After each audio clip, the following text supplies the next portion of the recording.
Hello, we are here with Beverly Kuykendall.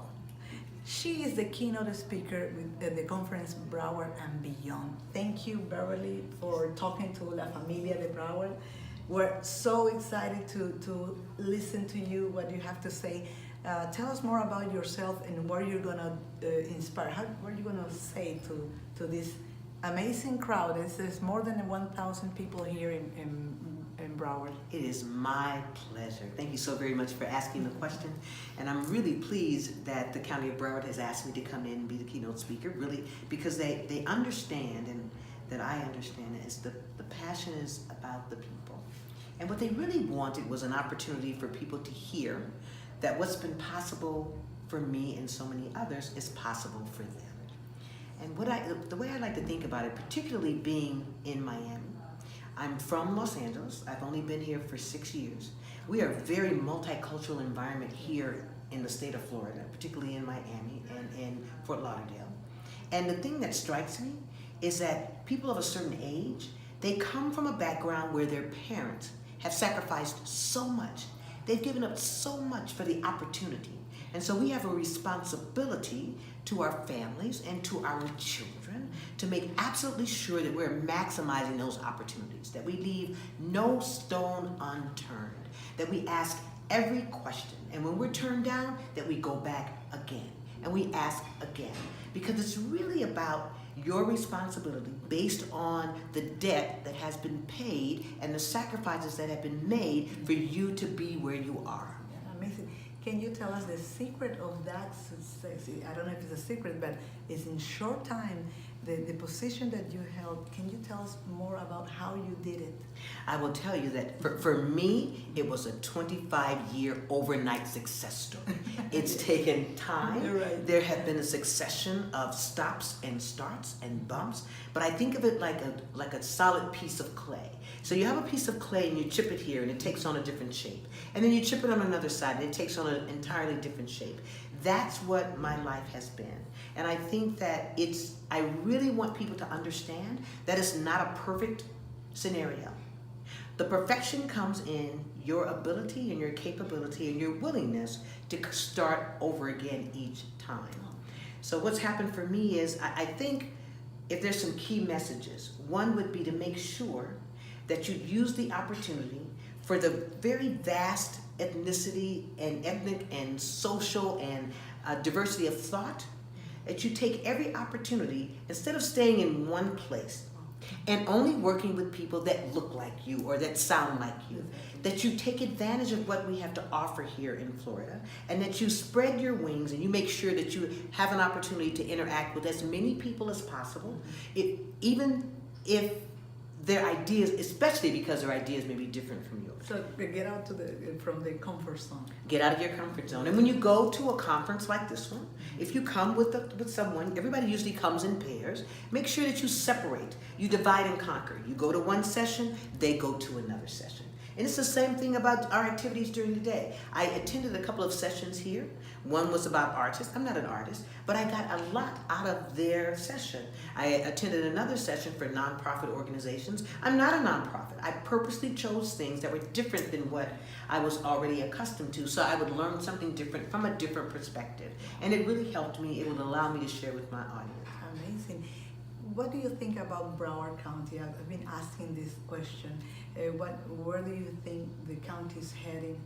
What is the moment that we're living in right now? I think that Broward County recognizes that the world is changing, and that we have a very rich environment of people that can serve the community.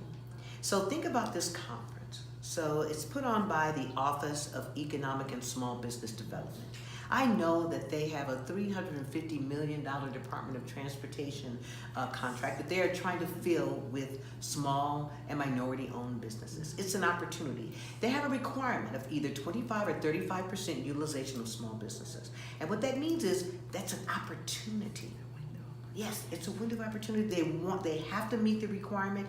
If you have a company or even an idea that you can bring to the table, it would be wonderful. They have small business programs. They have, fascinatingly enough, a mentor protege program with the County of Broward. And so more information about that would be interesting, because that says it doesn't require for you to already have it. You have an opportunity to partner with another company. You become the protege, they become the mentor, they provide you with resources, and then you move forward so that the two of you together can serve the needs of Broward County. That's a tremendous opportunity that I wish that more people would take advantage of. A to Z. Finally, can you share us some anecdote, some special moment that you treasure in your life that can help us, in a small business? How much time do we have? So many years ago, the federal government was reinventing itself. And at that time, my husband and I had a small 8A firm. It's an SBA designation of paragraph 8, section A of the Small Business Act, which gave preferential treatment to smaller minority companies. We had an 8A firm. And we were servicing our local hospitals in Los Angeles. So VA Hospital in Loma Linda, VA West LA, VA San Diego, and we had a small truck. And we were buying medical supplies, and we were delivering medical supplies. We were making a good living. And then the government said, they said, we are going to reinvent government, and rather than allow companies to deliver to these individual hospitals, we are going to develop a contract for 3 large companies. And I thought, oh my goodness, we're going to be in trouble. Because they were going to divide the territory. There were 152 hospitals. They were going to divide those hospitals by 3, and only 3 companies could provide the services. They decided to hold a hearing in Chicago. I tell my husband, honey, we're in trouble. Yes. We need to go and understand how we're going to overcome this. I go to the session, and there are hundreds of people in the audience. And there's 3 microphones at the very front of the room. And I've already done my study. I looked at the federal acquisition regulation, I looked at the law, and I couldn't understand how the government was going to reconcile this new reinventing government with what their obligations were for small and minority companies. Many people were going to the microphone before me. I was waiting for someone else to ask my question, quite frankly, and they didn't. And I kept waiting, and finally I said, oh, I'm going to have to be the one to go up to the microphone and ask the question. I went to the microphone, I asked the question, and all of a sudden, I hear this rustling on the stage. And there was a stage full of about 8 attorneys, and they were looking in their books. And I thought, oh my goodness, they have not thought about this question before.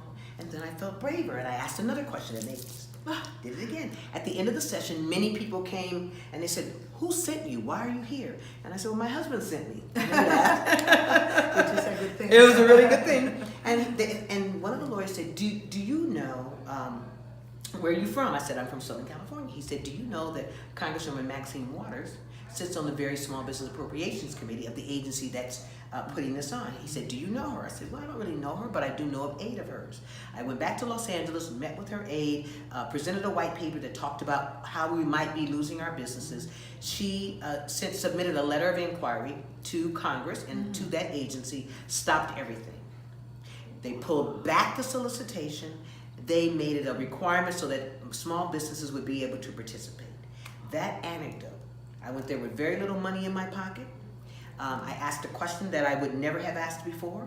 I learned about the federal government, and it created opportunities not only for me, but for other small businesses as well. See, we can do it. We can do it. One woman, one couple. Yes. One voice, just to go there and do it.